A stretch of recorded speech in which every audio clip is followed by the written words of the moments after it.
Hi, and welcome everyone to another edition of the FTW podcast.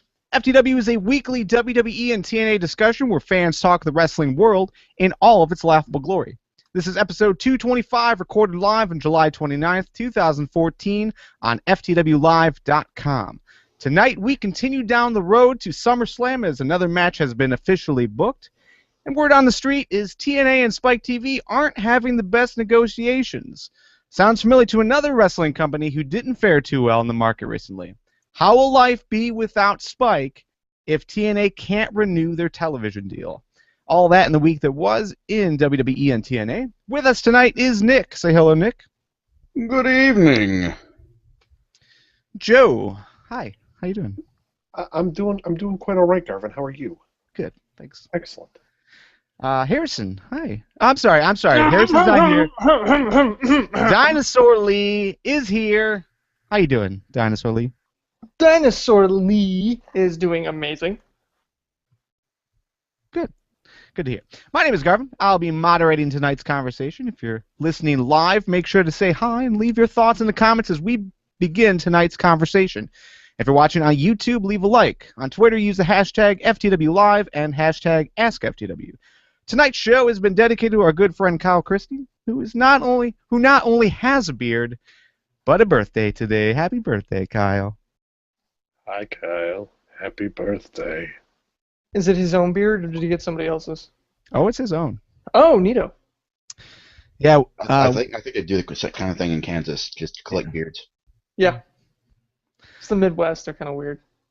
Sounds like something our good friend Harrison would do, but I'm glad he's not here anymore, so. Dinosaur Lee, once again, thank you for joining us. Always good to have you. I like Harrison. I don't think he would do something as ridiculous as collect beards. Because he, like most respectable Dinosaur Lees like myself, would also say that beards are for lamos. All right.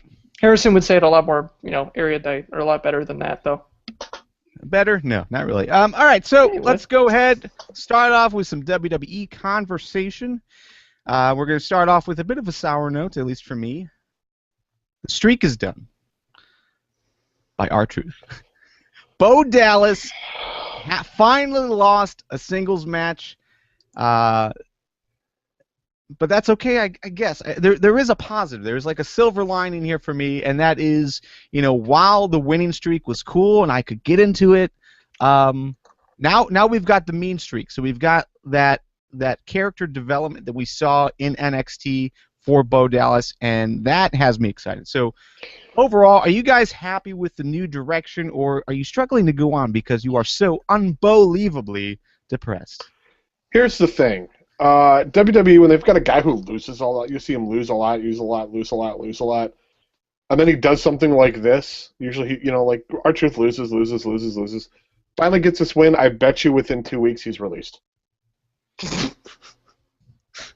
It's definitely how Zack Ryder works, it seems. But he hasn't been released.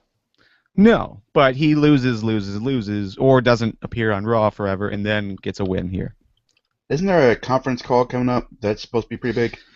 We'll be talking about that. Gotcha. We'll be talking about that. Don't rush ahead. Yeah.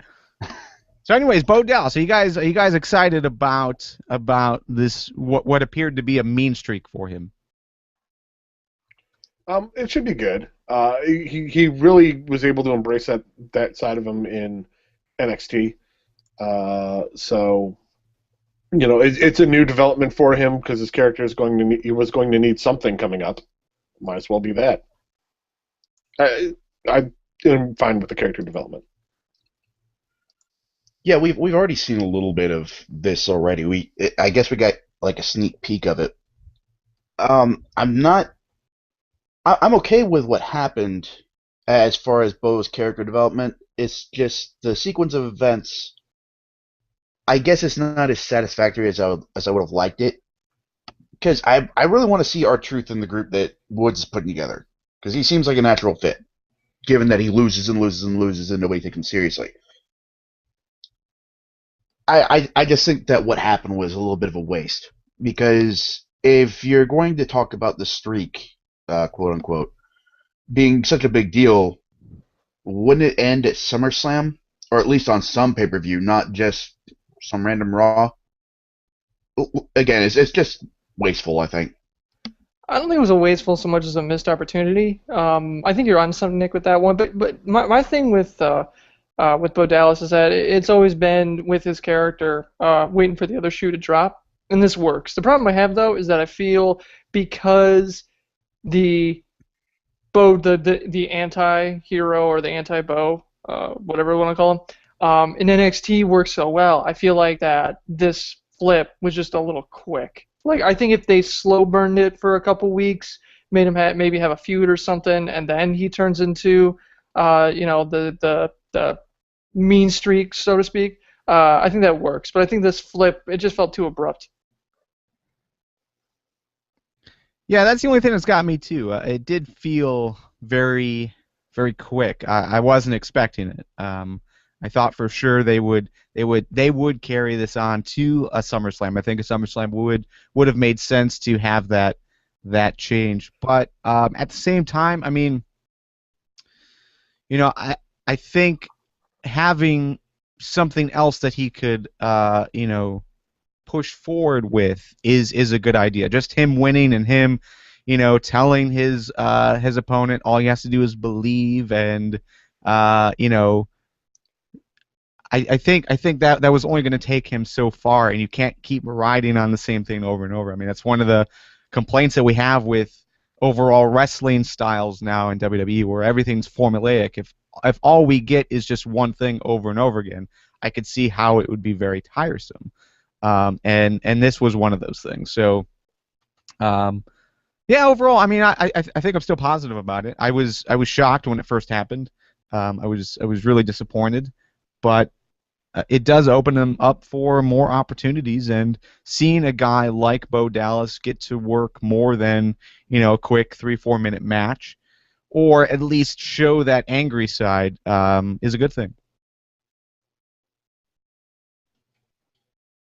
So, moving on from that, Sting made his first official appearance for WWE at the SDCC toy panel, alongside Daniel Bryan, Paul Heyman, and Hulk Hogan. Since Sting's first appearance was here, instead of like on Raw or at a pay-per-view or something ring related, do you think this is a sign that maybe we're all wrong? Sting won't get that match. We won't see Sting back in the ring. Here's to hoping.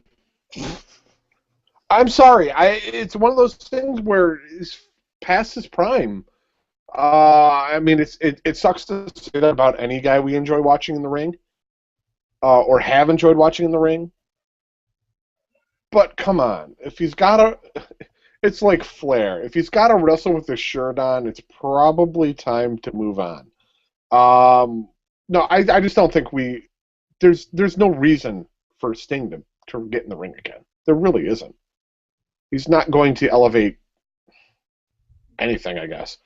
It's still going back to an era that we're trying to move on from. I don't think we need it. I don't think he needs to get in the ring. Yeah, I don't know about taking this as a sign, as that won't happen, but I would be surprised if Sting did wrestle beyond maybe a match at Mania, possibly against Taker, if by some freak miracle he actually is healthy enough to get in the ring. But beyond that, I don't think he's come back to wrestle. I think he's just come back to check something off his bucket list.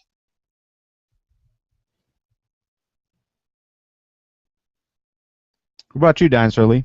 Man, that's an interesting point of view. I don't know. I don't think Sting really. I mean, it's hard when you have so much wrapped in it. I mean, you grow up watching the guy wrestle, and the idea of him versus Undertaker has always been like. I mean, whenever you. Can we stop bringing that up? Well, no, Joe. My problem is with that one is him versus Undertaker. When you say it, you want him in his prime versus Undertaker in his prime, which you're not going to get. I mean, that ship has sailed. So for this, I'm not really surprised. Actually, no, I'm surprised, but I'm not shocked. I thought his first appearance would be on WWE as like the special host or guest or something or some damn thing like that. But yeah, I mean, I'm not shocked by it. I mean, he's basically there probably just a shill for 2015 and then or WWE 2015 and maybe a new crappy toy line. But I don't think he's going to be doing anything crazy. He might have like the Hulk Hogan kind of thing. He'll show up, maybe give somebody a bump. I don't know. Oh, I can almost guarantee he'll be at SummerSlam because that's right in his backyard. Yeah, that too. Yeah, and you can also add in the fact, like if they're going to do the possibility of having him be inducted in the Hall of Fame, I mean, he comes back for the video game thing, he gets inducted in the Hall of Fame, 3 days later he's going to be gone from the face of the planet. Just like Warrior. No, dude. No. I'm just saying the pattern is there. The pattern is a little dark. It was an isolated incident. I don't know. Vince has snipers. Yeah, I guess for me, I am surprised. I really expected them to push the one match. Not necessarily have him debut soon. SummerSlam, I guess, but outside of that, I think having him appear for WWE in a non-WWE TV event, I thought was just odd. It was just an odd placement. So I don't know. For me, I think it is a good sign that maybe they are questioning it. Maybe there isn't that one match that they can really come up with. Especially because we don't know what's happening with Taker. A lot of rumors speculate that Taker is done. He doesn't want to wrestle anymore. If that's the only match that most of us can come up with. Yeah, I don't know. So, okay. What about the Stinger versus Brock Lesnar? I know I say it slightly in jest, but I'm not far. But it's not outside the realm. But why? Because they've never fought before. So Sting hasn't competed against most people on the roster. I've got to wonder. I've got to wonder if Sting can still go to some extent. He's still in relative ring shape. He can put on a decent match. Yeah. But what if he was in Daniel Bryan's corner for something? Like when Daniel Bryan comes back and he inevitably challenges for the title again. Presumably Lesnar will still be holding the title then. That could work. That'd be interesting. I mean, if you want to have Sting involved, I don't find any bit of it an easy fit for Sting. Do you know what I mean?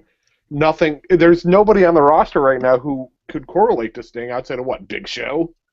Well, I'm not necessarily going for a personal feud. Just Sting's always been anti-authority, particularly anti-repressive authority, and Daniel Bryan's kind of assumed that role too.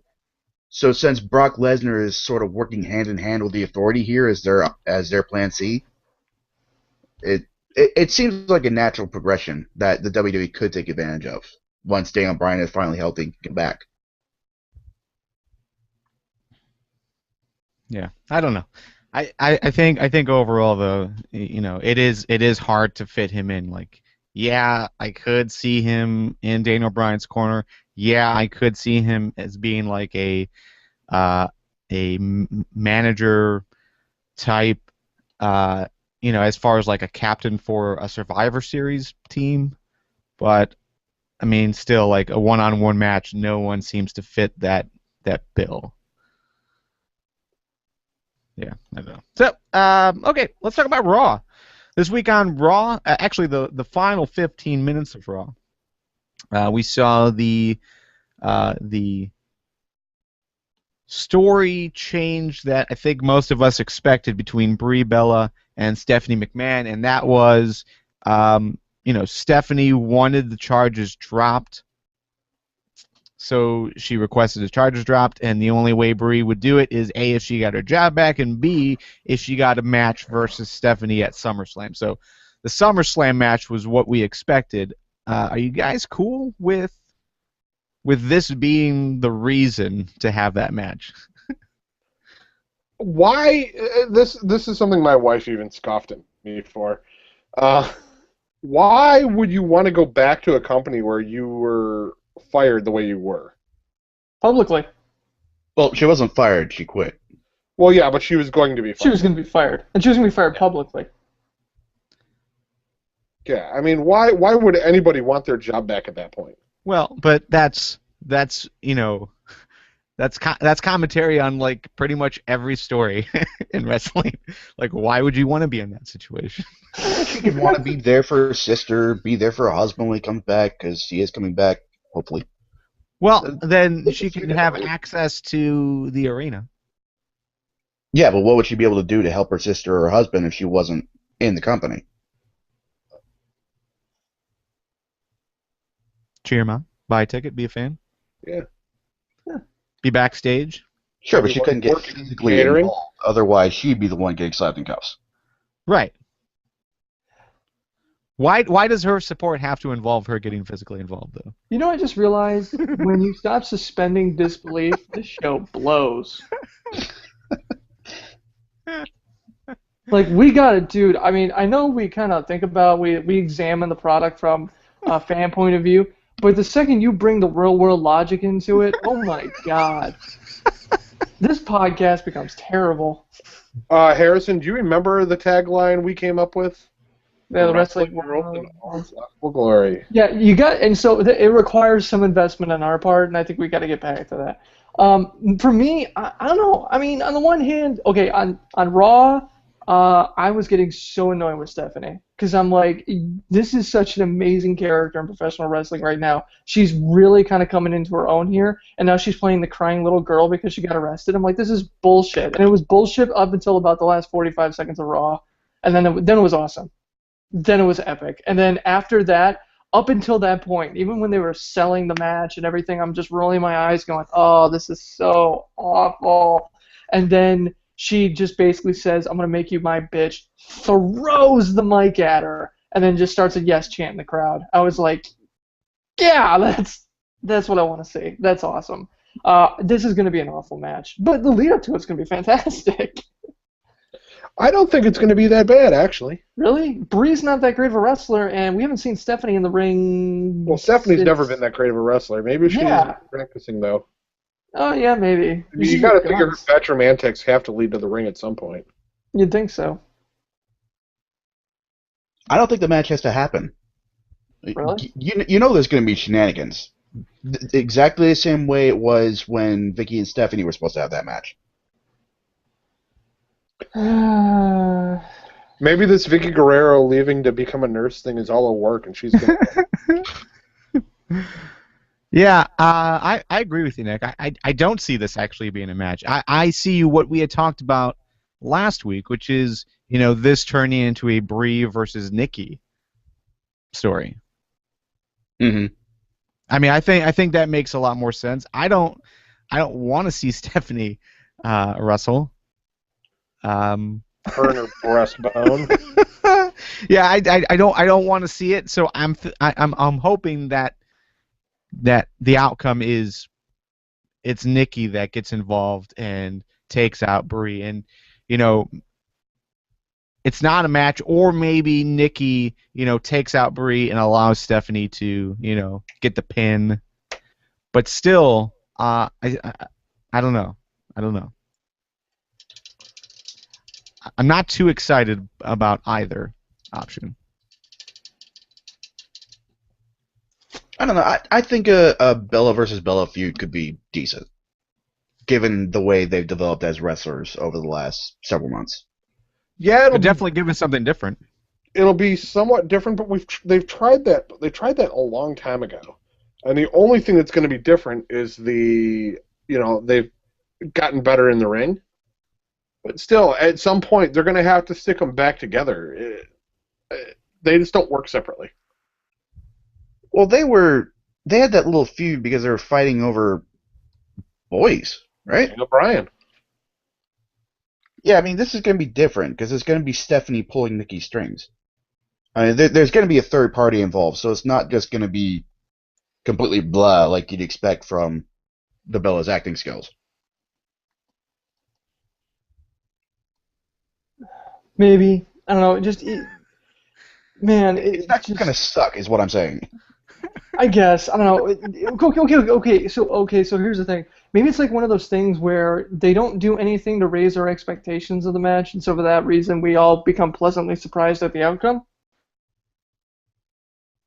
Worst things could happen. Yeah, I'm fine with it. Also, I mean, here's an alternate idea sent in by Lou in the live chat.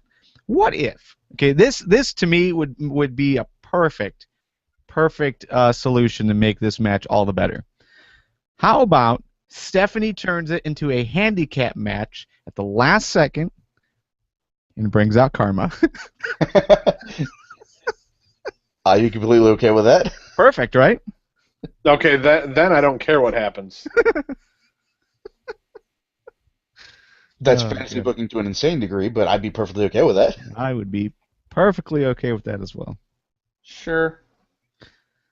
Okay, so also on Raw, we saw what looked to be a change in Randy Orton. Again, Orton has gone through this period where he's been this Weasley, self-confident guy. Always needs the authority to back him up and help him win. Always complaining that the authority isn't there when he loses. Getting kind of stale with a lot of fans, at least in our general circle. So, but we saw a change. We saw a change on Raw where instead of doing that, he basically went against the authority, verbally at least, and then basically took out Roman Reigns, like destroyed Roman Reigns. So, do you like this Randy Orton? I don't really see that much of a change because he didn't go out and destroy Roman on his own initiative. He essentially did it because Triple H pushed him. Triple H told him what needed to happen in order to get his title shot, and Randy Orton went and did that. I don't really see the change there. Maybe that's because I'm still inherently biased against Orton for a number of reasons, but yeah, I just don't see the change. Yeah, I don't see it either. Dinosaur Lee, you don't see the change? No, I kind of do, just not to the extent that maybe you were framing it within the question. I do see the change, however. I mean, Randy Orton, he wasn't... I don't remember him being really all self-confident, or the Weasley... Man, I don't really see either side of this. Whenever I saw Orton, I always saw him pissed that he was being passed over on the authority, wanted to prove his worth, and then him basically taking out Roman Reigns was the act of a desperate man. I think from that point of view, this kind of new Randy Orton, I like it's the desperation of it. Like when he threw Roman Reigns to the table twice because it didn't break the first time, but kept saying, this is what happens to people that steal from me. I like that. I like that kind of like, he's becoming unhinged type of thing. And I like that turn of it because Orton does his best work when he doesn't have to do promos, when he can just let his matches talking for him. Okay. I see that. I see everything you guys are saying.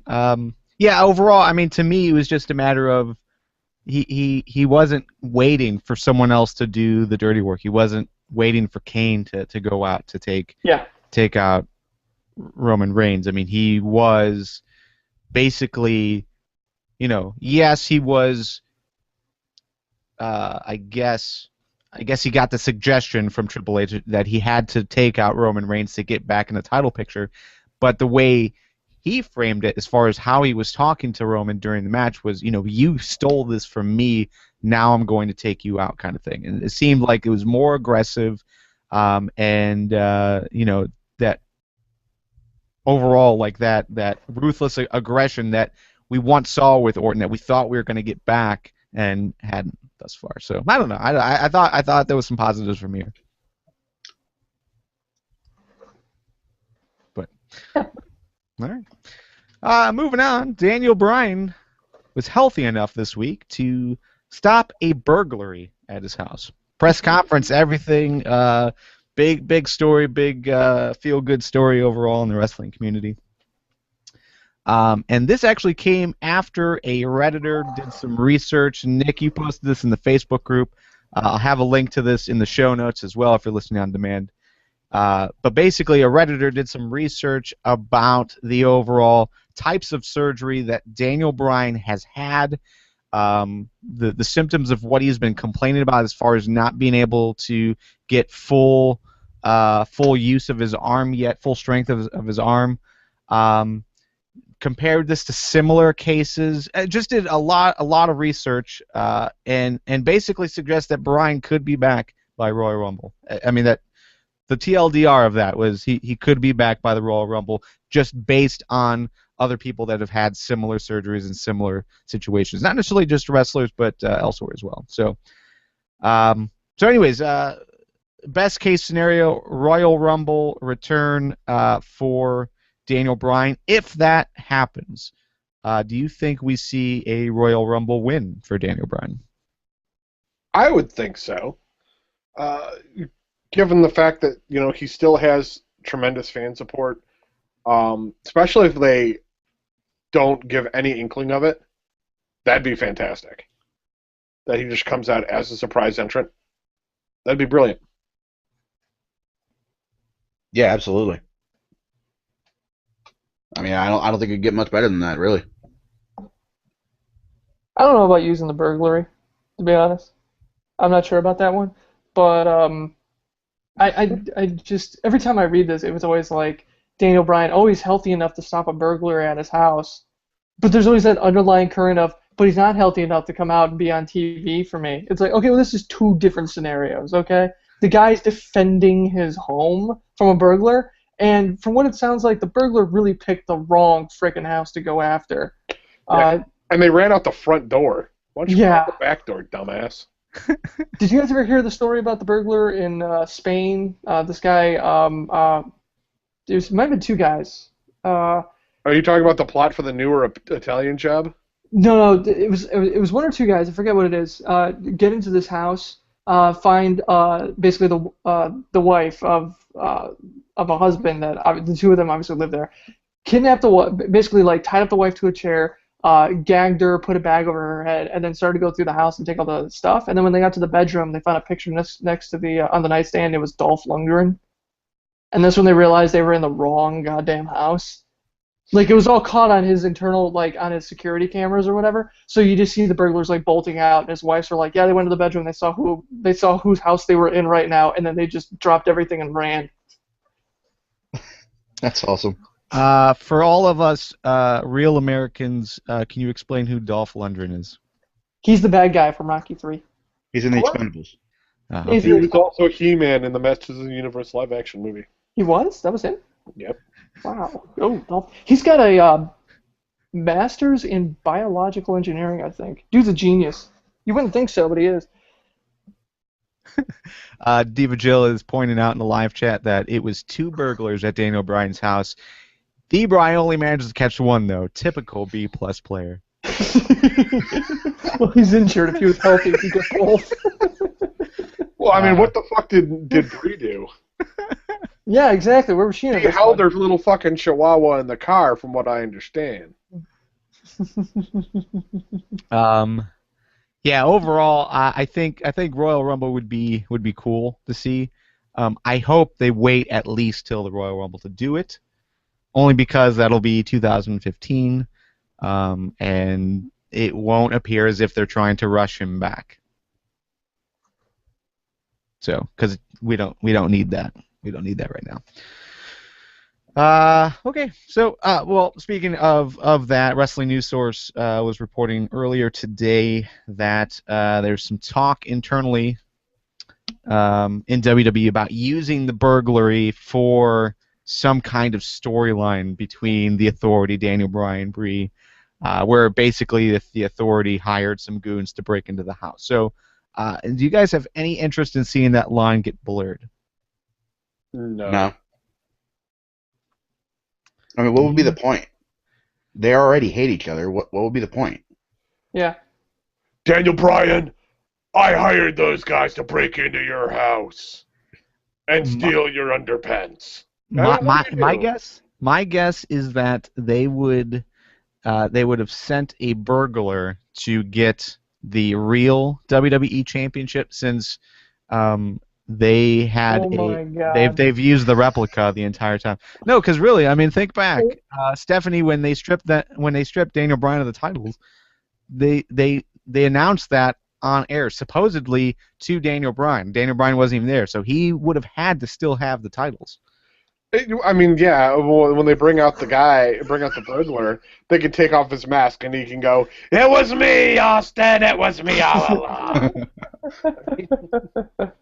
My problem with that would be, how long has it been since they stripped Daniel Bryan of the title? It's been a few months, right? Yeah. Why did they wait until now? That's your logic, Virgil. That the timeline is where we lose you. Well, I mean, the cops have been around arresting Stephanie, so they want to cool down a bit before they do that. The only two police available to work a case like this, and they're busy arresting Steph. Yep. Do you want us to get the title? Hell no. No, we gotta go arrest your wife. No, but I need you to go get the title. Too bad, we're the only two cops available right now. Just like that with security. Yeah, sorry. Let's move on. Over the last few weeks, WWE has made quite a few new signings.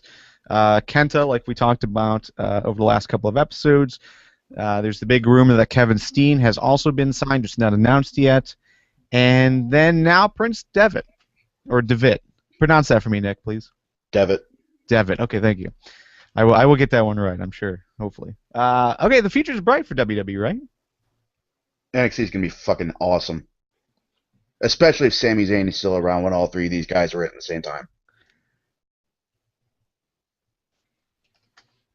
I agree. I think NXT will be really cool to watch over the next 4 to 6 months, for sure. I mean, it is right now, but to have these guys there as well, I think it's going to be really, really cool. Also, be a nice callback if they decided to bring Funaki along as Kenta's translator. Indeed. Like they did with that last interview. Yeah, that would be pretty cool. One thing, can you guys think back? I should have done this research, but I can't, or I didn't rather. But I can't remember. When they signed Kenta? No, when they signed like Tyler Black or John Moxley, did they name them that, or did they announce it at all, or did they just show up in NXT as Dean Ambrose and Seth Rollins? They were there before they rebranded it as NXT, but I don't remember there really being any big announcements like this. Yeah, I don't think so either. At least I don't remember it. So I'm just curious because, you know, when like they never made that announcement with El Generico, who's Sami Zayn, so they obviously repackaged that guy. They repackaged pretty much everyone they've brought in, but they are naming Devitt and Kenta as their, you know, as their international names. So it's kind of odd. And it almost makes you wonder if they aren't going to repackage those guys, if they're just going to let those guys go as is. I'm hopeful that's the case, but it is a little different from like Tyler Black and John Moxley because Kenta and Devitt both wrestle under their own names. Like there's a little bit of difference. Devitt wrestled in Japan as Prince Devitt, and there's a little bit of the stylization that you get with Kenta when he wrestled just as Kenta in all caps. But basically, they wrestle under their own names, so it is a little bit different. Okay. Yeah, it should be interesting, for sure. So, SummerSlam obviously is coming up. We'll be previewing WWE SummerSlam on Tuesday, August 12th, which is FTW225. Right now, the card is still pretty open. We've got Brie Bella versus Stephanie McMahon, Jericho versus Bray Wyatt, and John Cena versus Brock Lesnar for the World Heavyweight Championship. Those are the official matches, but we've also got Miz and Dolph Ziggler for the IC. That seems to be what they're building. Roman Reigns versus Orton. Usos maybe against Ryback. That seems like that's the only team getting put into matches with them. We've also got AJ and Paige. That's most likely going to happen for the Divas Championship. And then Sheamus is somewhere. So, But let's move on slightly.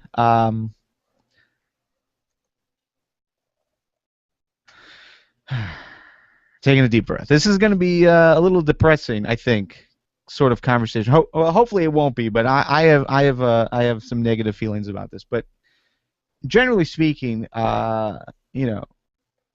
things aren't looking good for wrestling in general. So, as we talked about when WWE signed their new contract with NBC and USA, there was rumblings that the shareholders weren't happy because WWE, projected that they would get double what they were getting before with the new contract. That never happened. The network is not getting the numbers that they projected or expected. Now there's the announcement that the shareholders, as well as a big city lawyer, have filed a class action lawsuit against WWE for basically lying to the shareholders. We'll know more about everything as far as that goes on Thursday, because this week on Thursday, WWE's second quarter numbers are going to be released. Many are expecting that trend to continue, where they're not meeting the numbers that they projected. They're not anywhere close to where they wanted to be financially. They're going to lose more money, which means more cuts. Could be roster. Most likely, it's going to be roster. But you've also got the backstage help. You've also got corporate releases, people on the network who are working on the network. It's being rumored that they're basically walking on eggshells. No one's sure if they're going to have a job after Thursday. So, but WWE isn't the only one having problems. The big story out of TNA this week suggests that the overall contract negotiations between TNA and Spike TV aren't going that well. TMZ broke the story, which was incorrect, I think. I think that's the general understanding now, is that Spike TMZ reported that Spike TV had canceled Impact, and after the contract ends in October, they were no longer going to run TNA shows. TNA and Spike TV have both basically rejected that. As far as they both said that that's not the case, without actually saying that's not the case. They're just saying that negotiations are ongoing. So, but yeah, overall, it just seems like no one is doing well. So, we knew the wrestling industry hit a bit of a lull. Do you guys think, or do you guys feel, really, that we are seeing the beginning of the end of the wrestling industry? I don't think so. It does go through changes. We're not gonna. We can never disagree on that. But I don't think it's the end. I just think that TNA needs to have changed something to garner more viewers. This could be just a lower spot for wrestling viewers, and that it will come back. We've seen the ebb and flow before. Maybe this is going to be a low tide. I don't really believe that the WWE and TNA are really in dire straits like people on the internet are saying. As far as TNA goes, I don't think I trust a celebrity tabloid to break the news about impending doom for a wrestling company, especially when the trusted sources for wrestling news are all refuting that, with the exception of Meltzer and F4W, but then I don't really trust Meltzer and F4W either. There you go. Everybody dupes them into everything, so they're basically just an older, more established version of WrestleZone. As far as the WWE goes, yeah, they've got a lawsuit pending against them, but even if the lawsuit does go through, even if the WWE has to pay something out, I don't see that wrecking them. It is a little worrying with all the budget cuts and everything, but I don't know. They almost... I don't want to throw the phrase too big to fail out there, but they seem to have a lot going for them right now that a lawsuit like this doesn't seem to be the giant killer, in my opinion. Well, it's not the lawsuit. I think that's just that's just one of the sticking points that is happening. But I mean, there obviously is issues where McMahon is losing a lot of money. WWE is not hitting the bar that they set for themselves with the network, and anything else really. And I'm sure them losing all of the pay-per-view networks for the most part probably hurt a lot too. So I mean, while yeah, there's a lot of positives that we can see in both TNA and WWE as far as on-screen product, as far as what we enjoy about the network. We can't overlook what all of the financial issues that are happening as well. Okay, first off, you're not a real company until you get sued by your shareholders. So let's just call it right there. It's kind of like you've arrived as a doctor when you get sued for malpractice. It's a lame business joke, but yeah, it's really lame. So them being sued by the shareholder for it's not misleading. It's yeah, it's definitely. I don't know. For me, the fact that they're trying to get a class action lawsuit together for the shareholders means that there's enough money there that these people think they can get some for themselves. All WWE has to do is I can't imagine. I'm not that big into the stock market, but WWE can mollify this thing. This isn't the first company that runs to this kind of thing. It isn't the last. As far as their numbers getting hurt and the network not taking off as much as it could, keep in mind this is a company that also tried to start a new professional sports league to rival the NFL and failed. And they survived. Yep. Losing some pay-per-view buys, I believe, in the grand scheme of things, isn't that big of a deal. WWE is really diversified with all the stuff that they do, especially now more than ever. So I think, given all the outreach they do, all the political goodwill that they have, not political goodwill, the societal goodwill that they have, their merchandise line is just robust. The video games, the movies, everything about it. Yeah, losing pay-per-view sucks, but I think if WWE points to the fact that, yeah, our main product is down, but if you look at all the revenue streams from everything else that we're doing, we're growing there. And they still made more money on the TV deal. The sticking point is that they didn't make as much as they said they would. Yeah.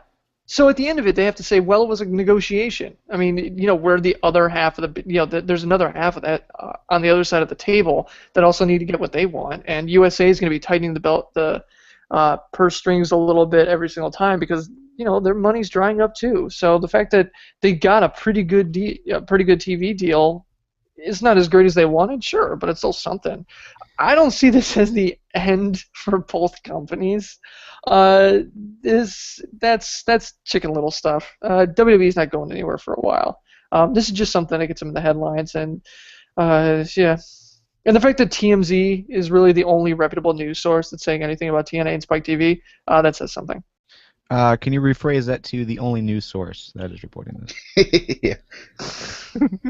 Okay, they're the. You know what I'm gonna do is Nick put it best with F4W Online, so I'll just leave it at that. Yeah, I'm a lawyer. Yeah, that big city lawyer, I love that line. Because all I can think is just that chicken lawyer from Futurama. Now, I'm not a big city lawyer or anything, but I believe that misleading your shareholders is a crime against the free market.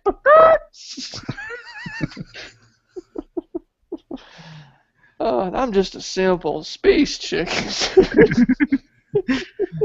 Yeah, I'm with you guys on that. This isn't all doom and gloom. No. I think this, but it is showing that the industry is changing, and I think it was JR's blog post. He basically chimed in on this being most likely going to be one of the worst weeks in wrestling as far as news goes, just because TNA and Spike that kind of came out. And then you've also got the shareholders meeting or that report from WWE coming up this week as well. So, but yeah, his thought is this is just a sign that the industry needs to adapt and change. And yeah, I mean, we could look at USA and say, well, USA's numbers most likely are down as well. TV in general's numbers are down as well. So yeah, of course they wouldn't pay, double, because they probably don't have that amount of money. But still, I mean, as far as the lawsuit goes, WWE did specify double. That was wording they used. So I think the lawsuit is probably going to move forward and probably hit WWE hard. But WWE needs to adapt, and maybe they are doing it. Maybe it is them diversifying and not just trying to grow the wrestling side, or as far as the new wrestling side, but growing the merchandise lines and growing the movie deals and doing the non-wrestling based programming on the network, like Legends House, like Total Divas. Yeah. So maybe that is WWE trying to experiment to diversify and trying to succeed in a world where wrestling really isn't financially stable. TNA, on the other hand, I really don't know. I really don't know what life would be for TNA without Spike TV. I mean, we do know that Spike TV did fund TNA in a lot of different ways. They basically were one of the major money backers when they went live. They're one of the major money backers when they moved to Monday nights to try to rekindle that Monday Night War thing that failed, obviously. So I think, there's a lot of negatives that we could say about Spike TV as far as being a terrible network. They really didn't do a lot of promotion both on their station and off of their station to help drive new viewers to the show. But at the same time, I think Spike TV did finance a lot, and there was, I did go to the taping in New York. There was a Spike TV rep there. They made sure that everyone knew there was a Spike TV rep there because they were trying to impress them and were very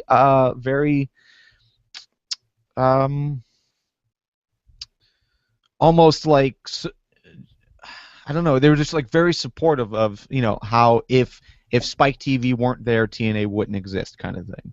They were putting that type of messaging out there. So overall, I think them losing Spike TV would hurt a lot. But at the same time, I don't see how Spike TV could drop a show like TNA, who week after week brings in 1 million viewers. There's no other show on the network that does that.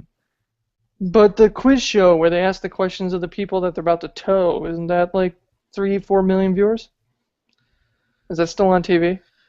I don't know what you're referring to. There are apparently a few shows that do pull in those numbers now, but still, they don't have a lot of shows that do what TNA does every week. Plus a live show. Yeah, and a live show as well. Well, okay, not sometimes. Semi-live.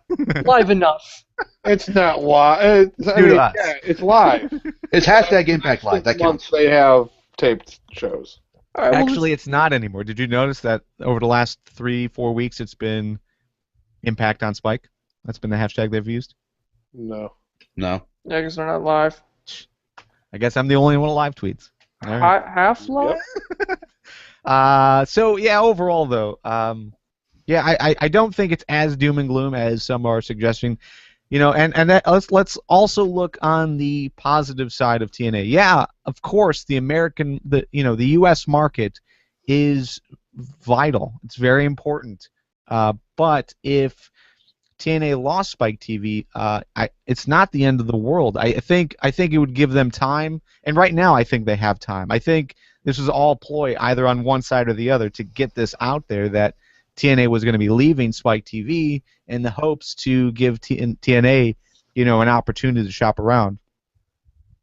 But let's look at the international markets as well. I mean, they just signed all of those deals over the last year or two.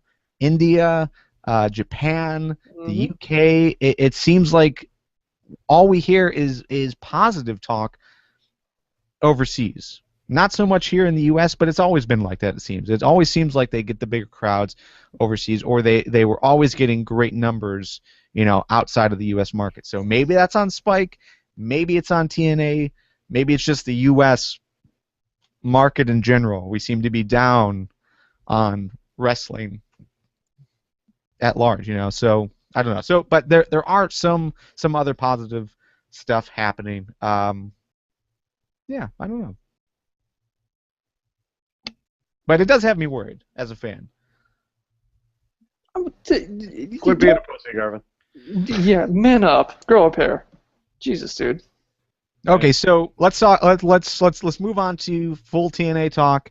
If TNA does lose their deal with Spike TV, like is an option, I guess that could happen. So if that does happen, obviously they would be able to sign with another company, another broadcaster.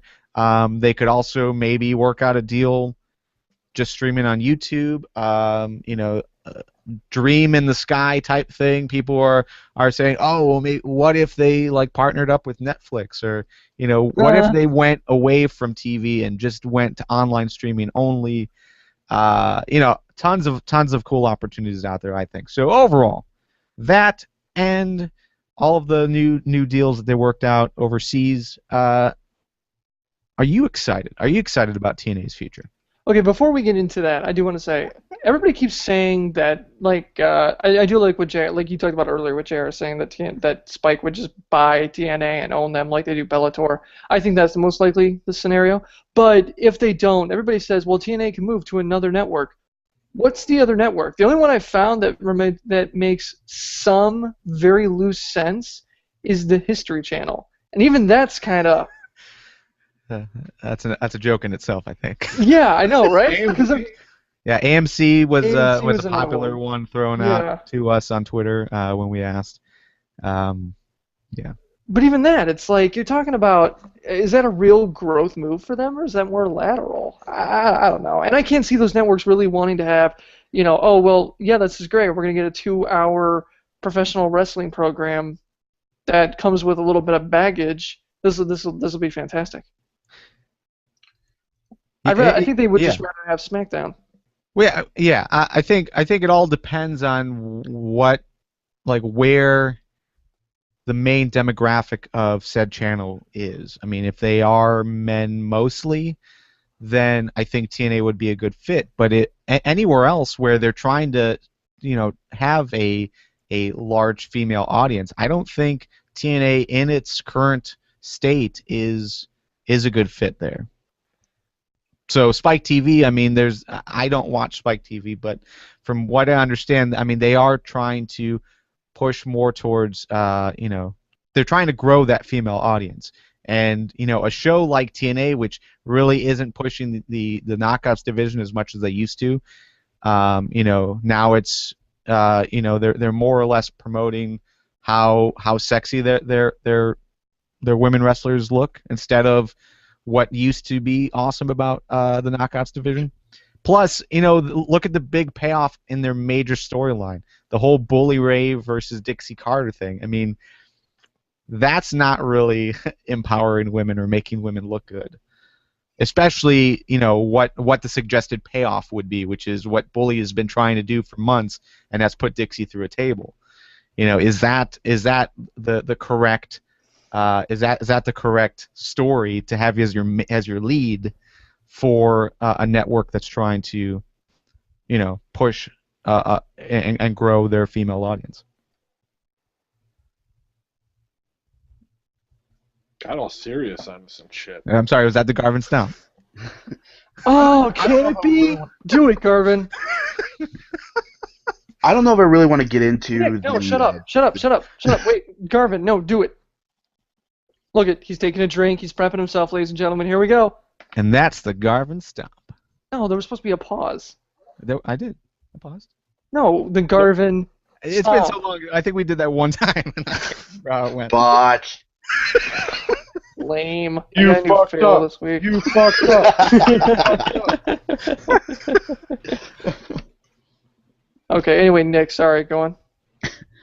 I don't know if I want to get into the gender politics politics of Dixie versus Bully, but I do know that even if it's not necessarily a step up from Spike, if they do get dropped from Spike, there are plenty of potential networks out there. We mentioned AMC as a potential option. FX could also work. If they wanted to go for Spike 2.0, I guess they could try to market themselves to Esquire. And there are also other emerging networks. Like I've heard FYI and El Rey brought up, and I'm sure there's others. I'm sure there's any number of potential networks that would look at what TNA's done for Spike all these years, just bringing in 1 million viewers plus on a weekly basis, and think, well, they were Spike's #1 program for years. What could they do for us? And I think that'd be a pretty good deal for TNA, being able to dictate terms to them, maybe. So maybe it wouldn't be a step up in terms of audience size, but maybe they'd have more bargaining power with the networks in question.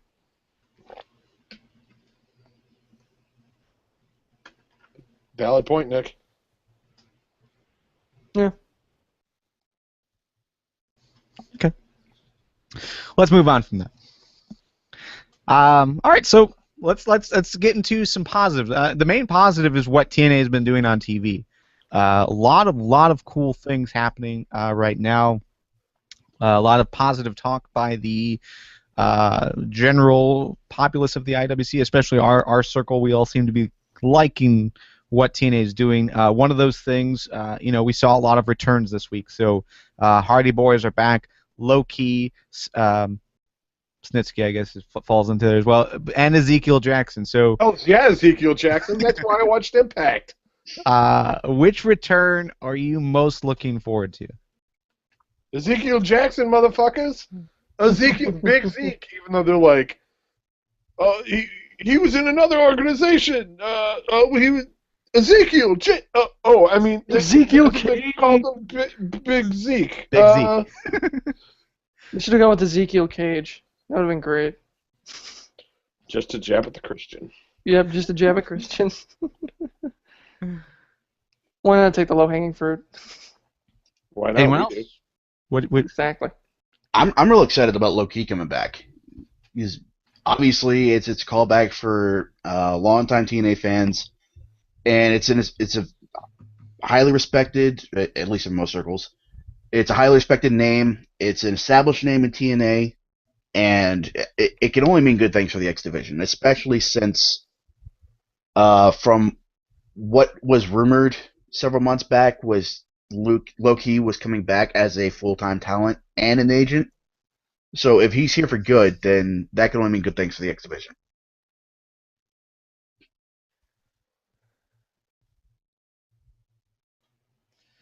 Dinosaur Lee, does any of those names I don't know, sound good to you? Hardy Boys, because I want to see Hardy Boys versus Team 3D. Yeah, well, if you subscribe to the WWE Network, you can see a lot of that.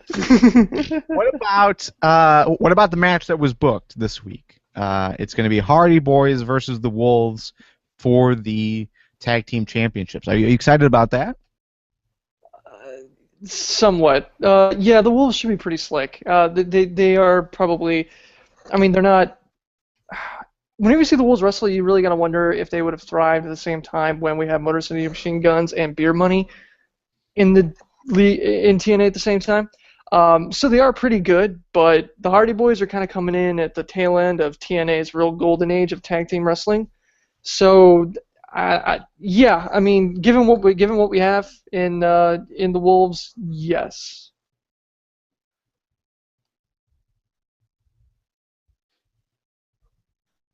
Cool. For me, I'm gonna go with Low Key as well. I mean, Big Zeke for sure. I enjoyed what he did in WWE. I thought that he really didn't get the full opportunity that I was hoping for.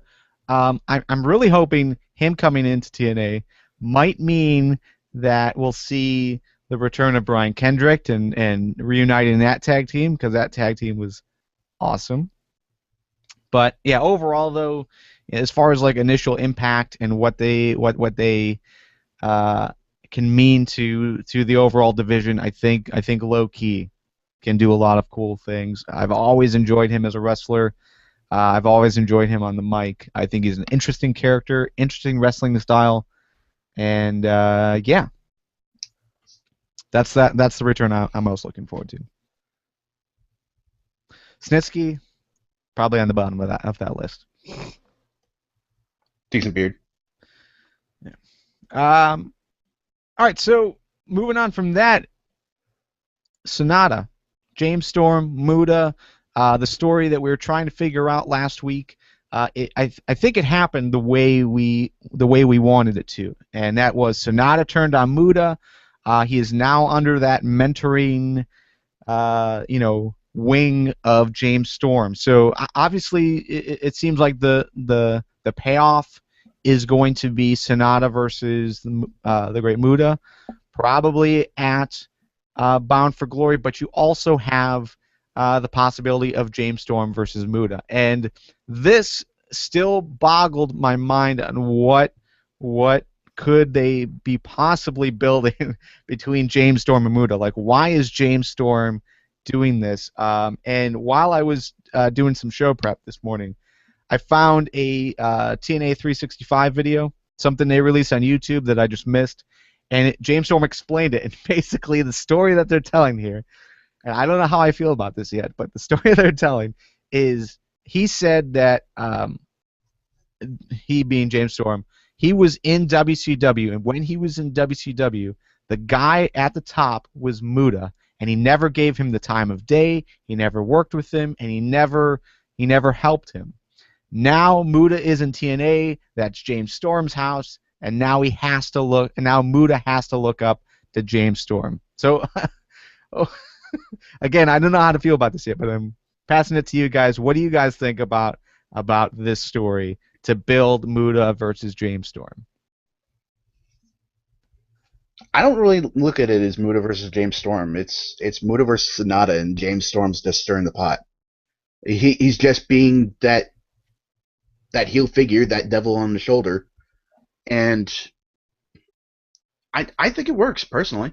But it will lead to a match, right? You think? With James Storm? Yeah, James Storm and Muta. It has to, right? I don't know if I'm gonna guess no. I'm sure he'll be involved in any match that Sonata and Muta have. He might play a role. He'll probably get misspit in his face, but I don't really see him bearing the physical brunt of any confrontations. See, I could see Muta and James Storm fighting. I could see it happening. I think it'd be interesting because then you're mixing the more American style with the Japanese style. I mean, Last Call versus Shining Wizard, that'd be interesting. I mean, and not just finishing moves here. I'm talking about the whole damn match. Yeah. I don't know. Dinosaur Lee, you wanna jump in here?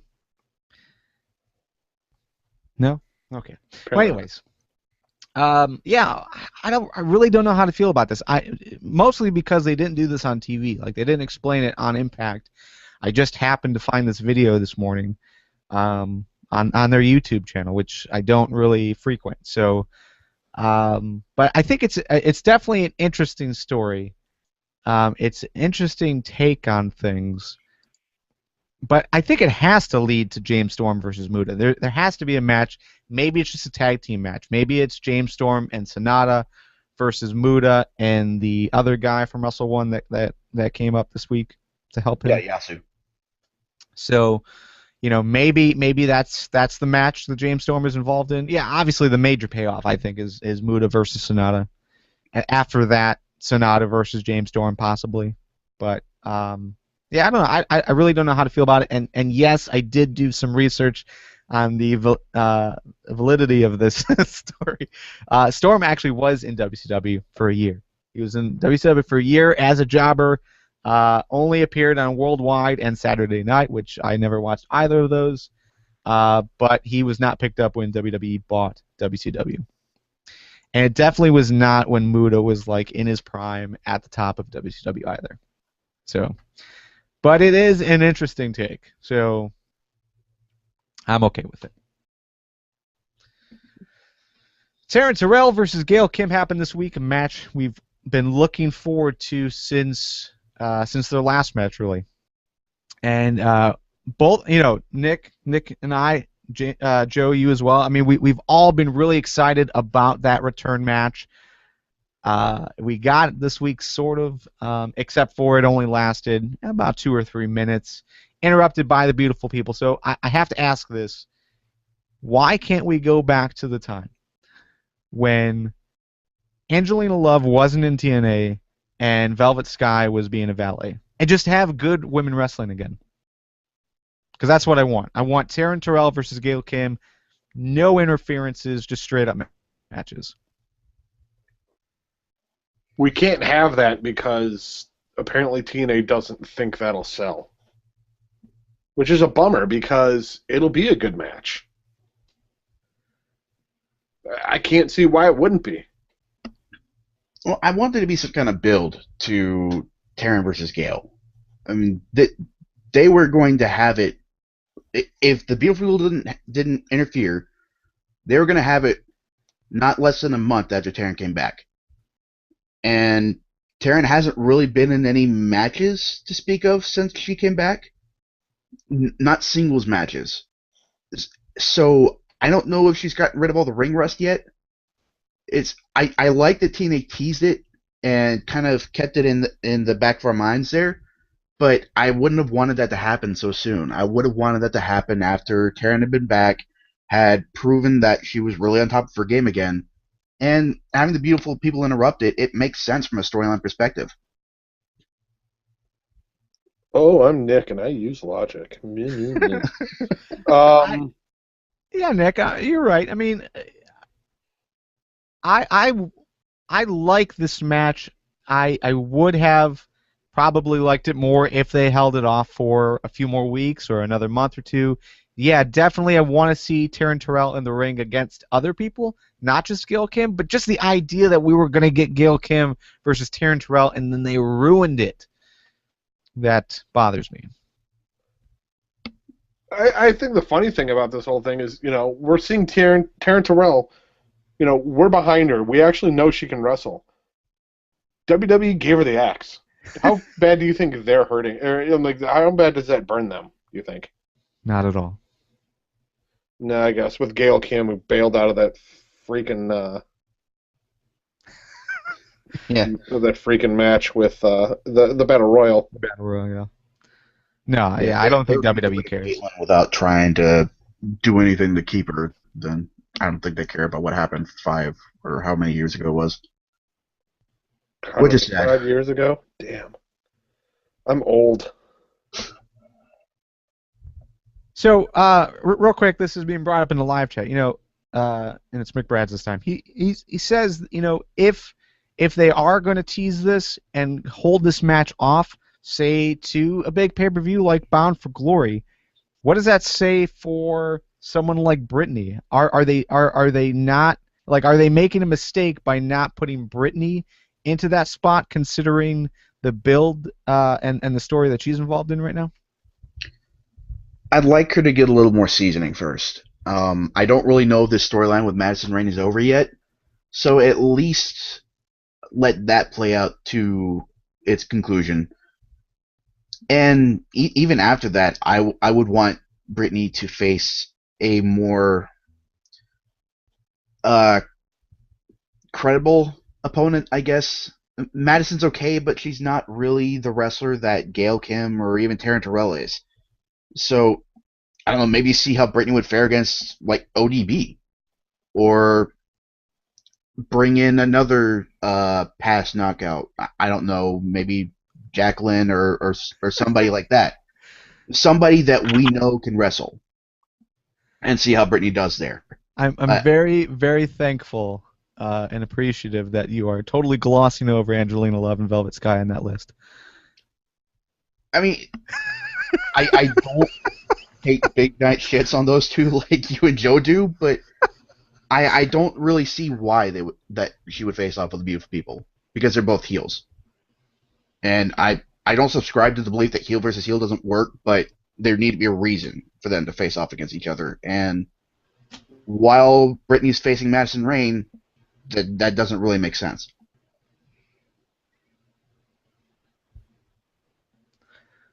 Okay. So let's do a quick pick. What's your favorite feud or story happening right now in TNA? 30 seconds. Nick?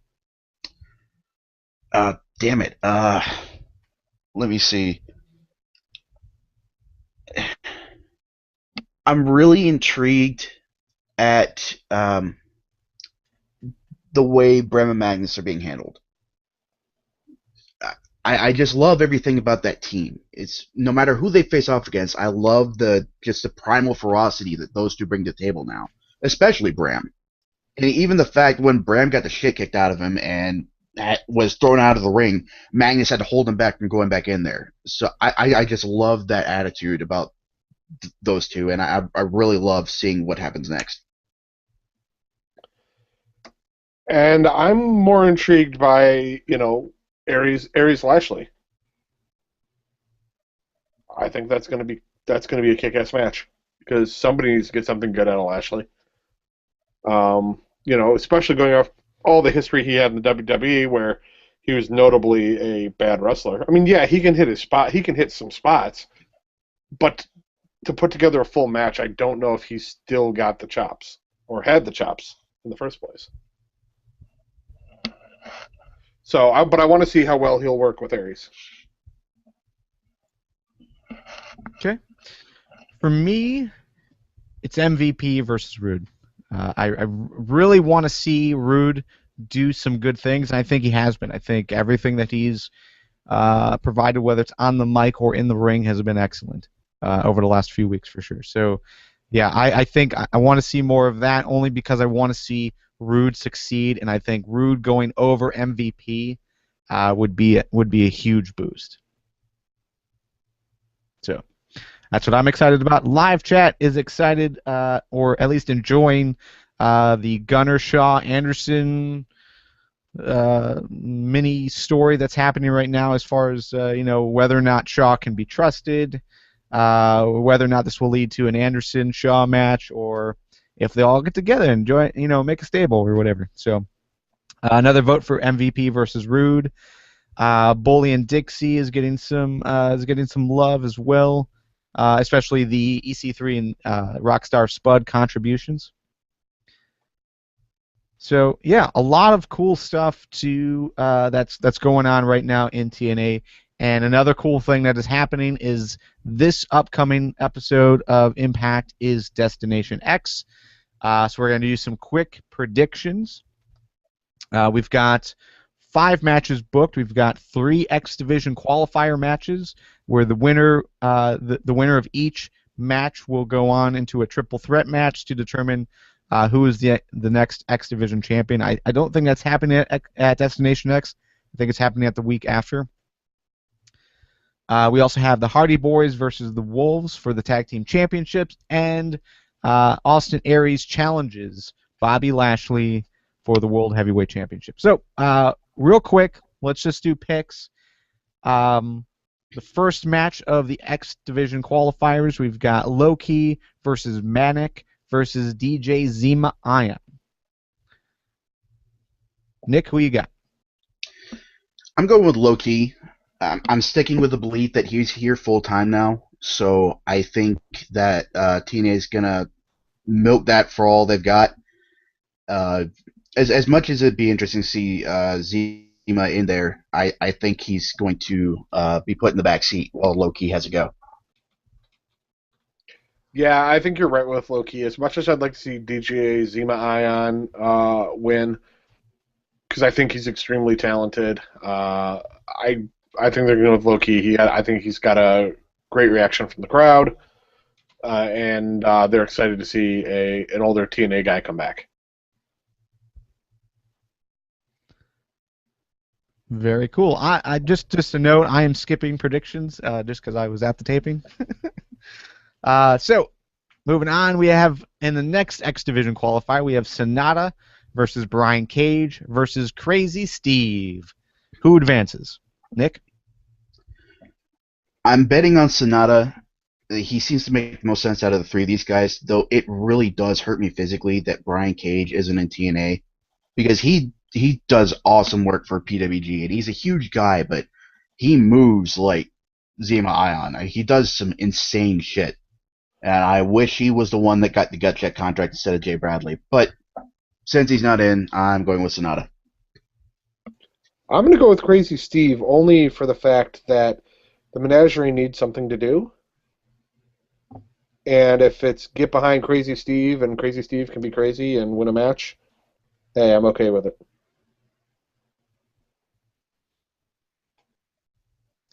We also got picks from the live chat going with Sonata. So, yeah, I think Sonata is definitely the favorite just because he is the most recent champion. So, well, obviously, outside of Aries. The next match, Samoa Joe versus Tigre Uno versus the returning Homicide. Who you got?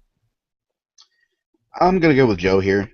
All three very credible contenders, but Homicide isn't in the company right now, and Tigre Uno doesn't seem to be there for a title. He seems to be there just as Cannon fodder for Sonata. yeah, I guess so. It's sort of a measuring stick, I guess. A very short measuring stick, but a measuring stick nonetheless. So I think Joe will advance.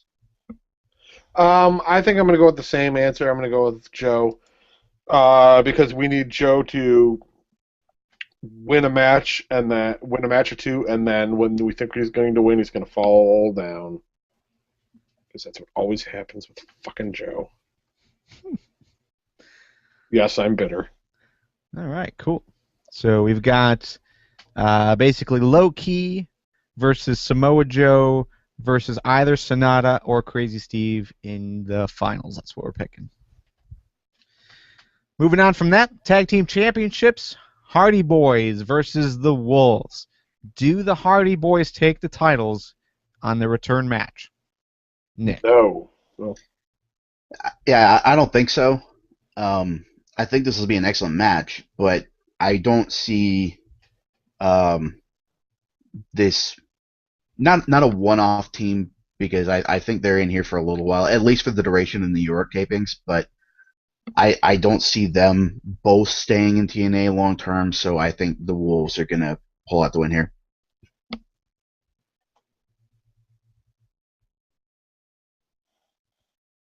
Joe? I already said no. Okay. All right, so Wolves win. That's what we're picking. Yes, sir. The World Heavyweight Championship is the main event. Bobby Lashley versus Austin Aries. Austin Aries cashed in the X Division title, option C. Will he once again be your World Heavyweight Champion? Let's start with Joe. Yes, I think he's going to because they announced that Bobby Lashley is going to go fight some MMA. And I don't think they're going to take the risk of him getting an injury and not being able to compete when they want to show off the title. Nick? That's a really good point that I didn't consider. Ha ha ha! Fuck you. Yeah, with Lashley going off the Bellator, oh man. Well, look at it this way, Nick. If TNA is bought by Spike, who owns Bellator, I mean, then he's just staying in the company no matter what. So. Yeah, that's true. Man. Oh, could you mention the fusing of the two companies? That'd be some insane shit. Some continuously crossing over. Then we have the unification match. I would love to see Joe in Bellator. I think he would kill. That actually would be pretty sweet. I mean, with all the joking I've done, that's actually a serious cool thing that could happen. Regardless, what's your pick? I think I'm still gonna stick with Lashley. Aries would definitely be awesome as champ, but I don't know. I keep I keep thinking the same thing that I thought with Money in the Bank. At some point, that cash in has to fail, and with Aries being the one to cash in again for the third time straight, well, sort of 2.5 maybe. He's got to fail at some point. So, with both MVP and Kenny King being behind Lashley and Kenny King not having a match, I think Lashley is going to come out on top.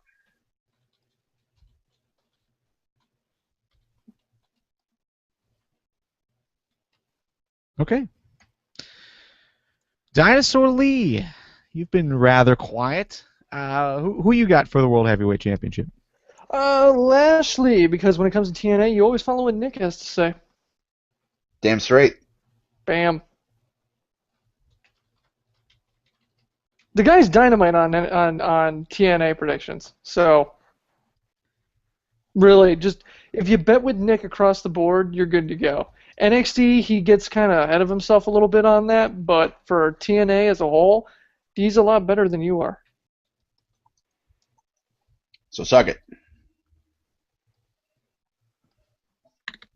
Yeah.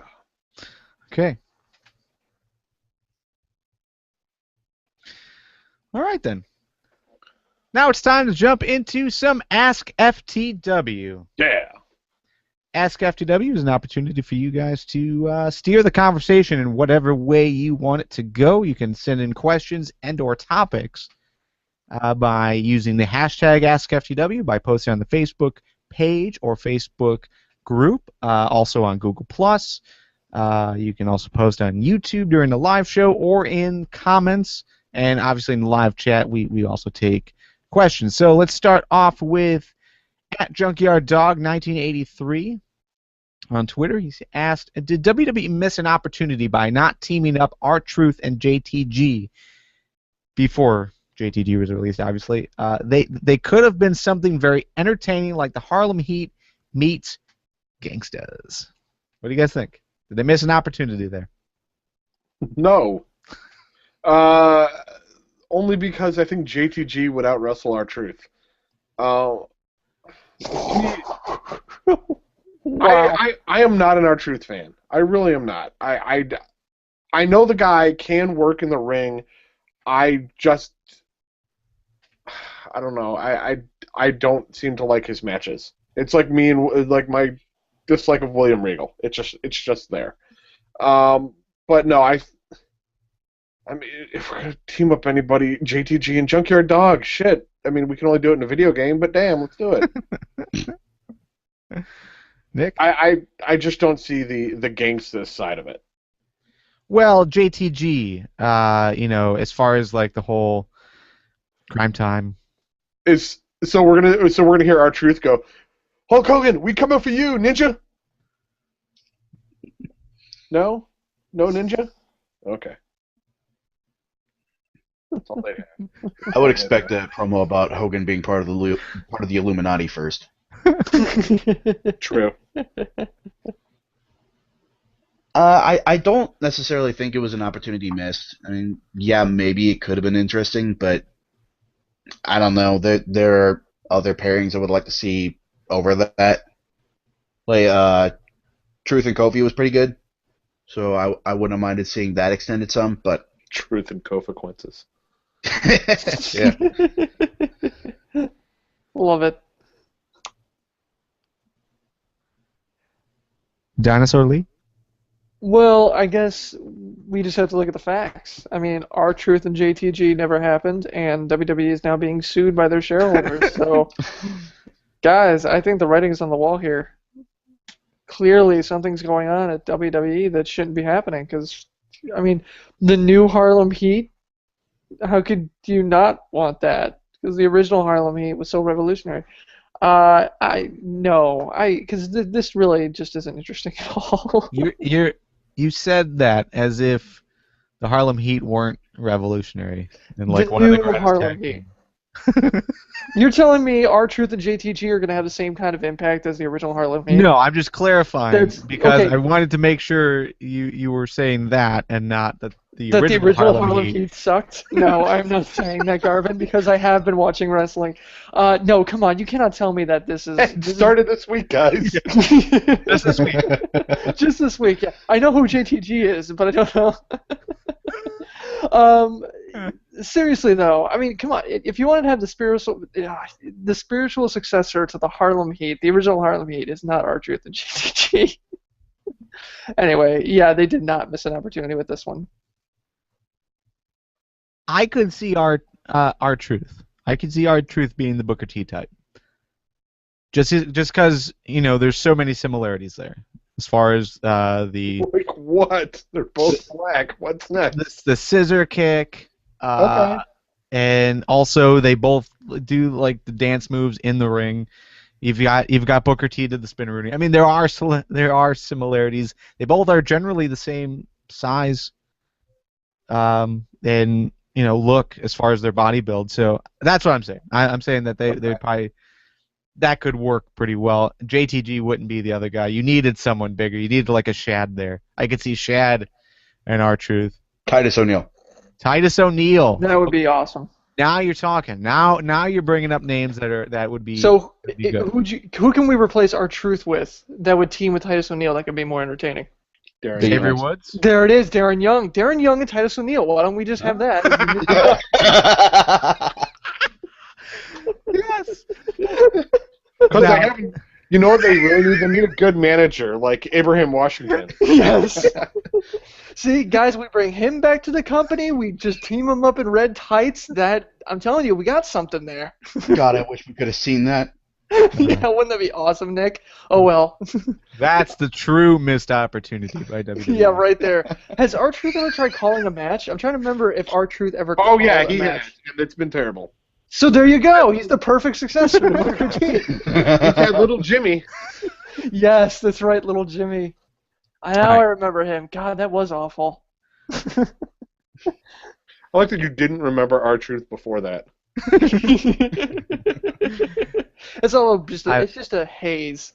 I don't know. I still stand by my opinion that R-Truth was very compelling when he was partnered with Miz, that whole story, when he was going up against John Cena at Capital Carnage.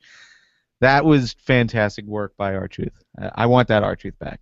Anyways, let's move on, though. Benjamin on Facebook asked, who is your favorite pro wrestling talent right now in any organization? This is a tough one. Yeah.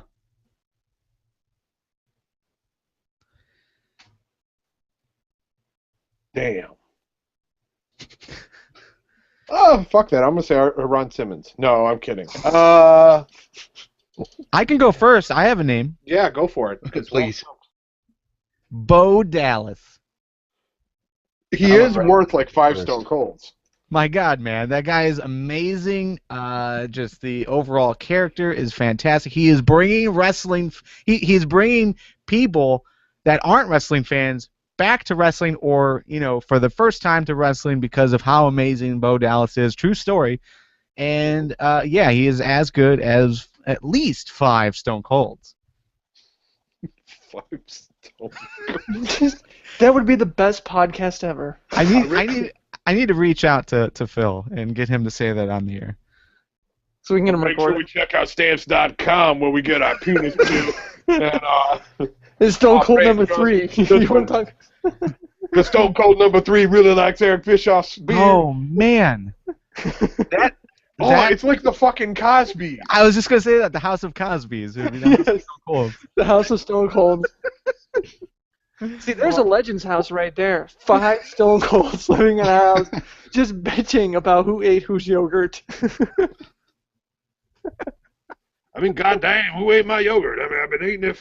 Stone Cold number 4, did you drink all the beer? I didn't drink all the beer. I was playing poker with Stone Cold number 2. No, that wasn't me. That was Stone Cold number 5, you idiot. Who drank my Sierra Nevada Torpedo double IPA? I put my name on it, goddammit. Stone Cold number 4, are you seriously going to the post office? Who the hell didn't clean up after Hershey the Wonder Dog? So I feel like you guys aren't taking this question seriously. I totally was. I'm What was the seriously. question? Who is your favorite pro wrestler right now in any organization? Actually, in all seriousness, I'm going to go with Nick's doppelganger, Bray Wyatt. I'm still very entertained by the character and the gimmick, and he's been a pretty damn good worker. He's held his own against some of the best, and I am excited for this the Jericho Wyatt continuation at SummerSlam. I think I have to go with Sami Zayn. Basically everything he touches is money, and I can't wait until he finally gets a serious shot at the title in NXT, because that's going to be amazing. Oof, I can't say. Okay, I'm gonna say Bray Wyatt because he is, and I've been talking about him for weeks now. That he's like my favorite thing going. But since Joe took him, I guess my second choice would have to be man, AJ Lee, only because she just brings, especially her, now that she's come back, she just brings like an energy to the Divas Championship that is really exclusive to her, and it's gonna be my fail for this week. But if the WWE Universe or certain members of the crowd could shut the hell up every time she does something great and attribute it to her and not her husband, who doesn't even work at the company anymore, that would be pretty awesome. Word. All right, some names from the live chat. We've got Simon Gotch in NXT. Yeah, Nick, where were you on that one? I'm waiting for him to become a singles competitor, because as awesome as the Five Villains is, I can't wait until he brings back technical bear decapitation. I can't stand the other guy. I can't even remember his name because I hate him so much. But What's you'll his name? mark up for Bo Dallas? Aiden English. Aiden English is amazing. No, he is super annoying and he's terrible, and I hate him. I don't think we can be friends anymore.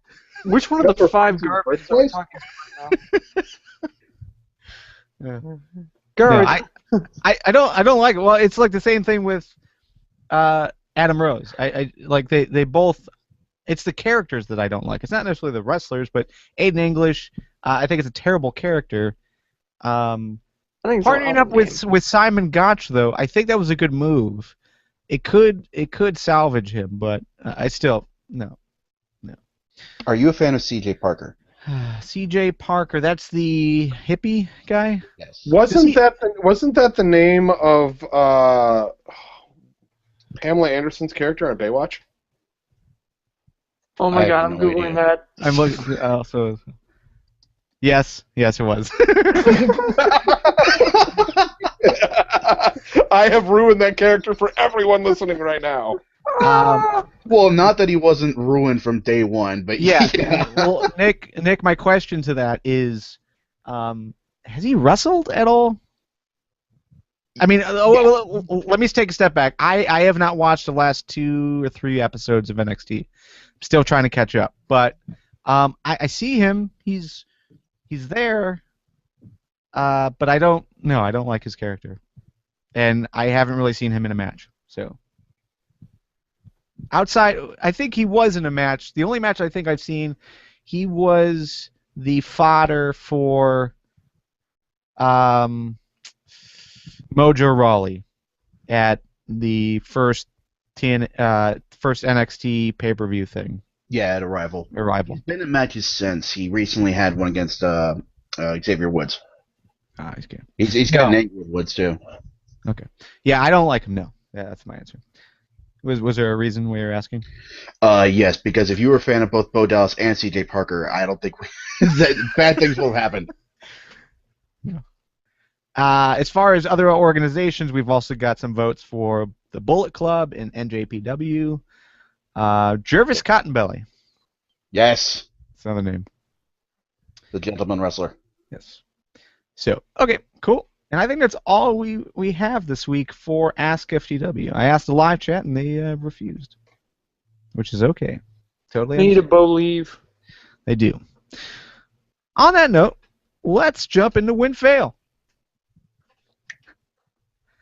All right, win, fail, Joe. Your win of the week. Shit, and I had one in my head too. Should write it down. Yeah, I should. I usually do. Come back to me. Yeah.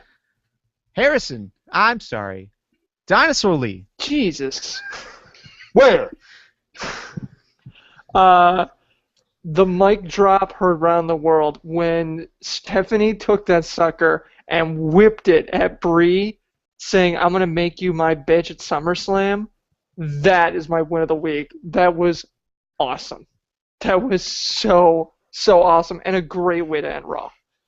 Because the crowd was like so anti-Stephanie at that point because they were so tired of her being whiny all day, and then she just goes, wham! And then just whips it at her and just and then gets the crowd to chant yes. It was great. All right. No. I like the fact that they had three-man teams on Raw in one spot. You had Ziggler and the Usos. You had Ryback and Miz. And you also had Xavier Woods, Kofi Kingston, and Big E on the outside. I'm not necessarily looking for a return of the six-man tag title, or I think that's what it was called. But those three teams are very interesting to me. The only thing I think would have improved that is if Ziggler had teamed with the Rhodes Brothers. And they could have been Ziggy Stardust. Oh, nice. I like it. Thank you, Corey, for mentioning that last night. Props where it's deserved. Joe, your win of the week. The fact that Triple H and Stephanie are in the damn ring, and Jericho comes out and starts calling her a trashy hoe bag. Nice throwback to the Attitude Era. You know, it worked well. The crowd kind of got into it. It's a nice nod, but we moved on. I dig it. Good for them. Yes, I agree with that. That was a very good moment. We also have some wins from the live chat. We got a win for Impact, TNA in general, plus everything else that's going on as far as indie wrestling goes, ROH, NGPW, G1 Climax, day 1 through 3. Cesaro's jab at Cena on Raw this week. We've also got Classic Jericho was a win. Cesaro, generally speaking, Stephanie Jericho, most of Impact. It seems like Impact is getting some love, which is good. And overall, I think deservedly so. My win of the week, I actually did not write one down. I don't necessarily have one per se. So, move on. Fails of the week, Joe. What's your fail? My fail of the week is the Stephanie Brie segment at the end of Raw because it was at the end. It didn't need to be at the end. The final 15 minutes. Yes. Yes. I disagree. I think I like it at the end. I don't think it needed to be 15 minutes. Yeah, it did kind of partially drag. disagree. I liked it at the end. I thought it was a great way to end Raw because the Stephanie storyline took up like 7 segments, so they got to end it that way. But it didn't need to be as long as it was at the end. They could have trimmed it to 10. That would have been fine. But I can see where you're coming from, Joe. Dinosaur Lee, do you have a fail? My fail, again, how come every time AJ Lee comes out, the crowd has to chant CM Punk? It's just the saddest thing in the world. It's like trying to drunk dial your ex or Facebook stalking them. That's what it's like. It's like Facebook stalking your ex. Just let it go. Just let it go, everybody. It's okay. CM Punk doesn't love you anymore. Just move on. By the way, did you see the video? I think it was like a Taylor Swift song with CM Punk saying that he'll never ever come back. We'll have to post that in the show notes. Yeah. That's hilarious. Nick. Just sad. My fail concerns the other half of the Divas title feud, and that's the way the WWE is handling Paige. I almost hesitate to call it a fail because I'm not really sure what they're doing with her. It's like the WWE is trying to meld what made Paige a big deal in the first place, the fact that she was the anti-diva, just something that you didn't expect, the brutal way she handles her matches down in NXT, and they're trying to meld that with the bitchy mean girls role they force on every heel in the Divas division. It's this weird amalgamation that I don't know if the WWE is doing it on purpose or not. And if they are, it's insane. But if they're not, if it's just happenstance, I hope they fix it and bring Paige back to what made us love her in the first place.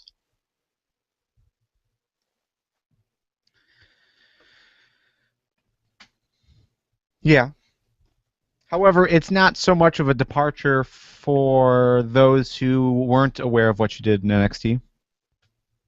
I mean, we said the same thing about Emma when Emma came up to WWE. It was such a weird transition from what we were hoping for from what she did in NXT. The WWE audience never really saw that side of Paige. So I definitely agree with you, but there is still that majority side of the audience that this is all they know of Paige. So it's not really that bad. But just throwing it out there.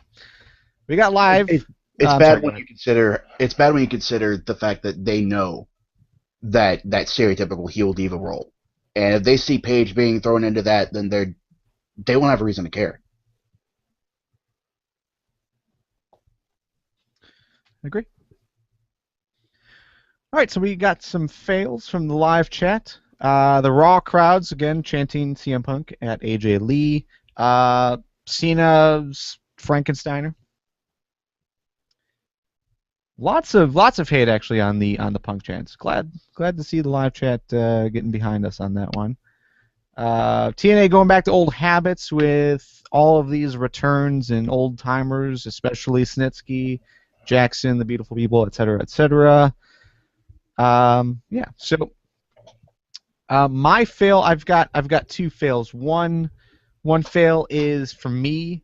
I was supposed to continue my experiment of not watching wrestling or not watching Raw matches with the sound on, and I didn't do that this week. So I will pick that back up. But the other thing that really bothered me this week was just how quickly the TNA is dying style commentary that we got as soon as the TMZ story broke. It seems like that was what most people were saying.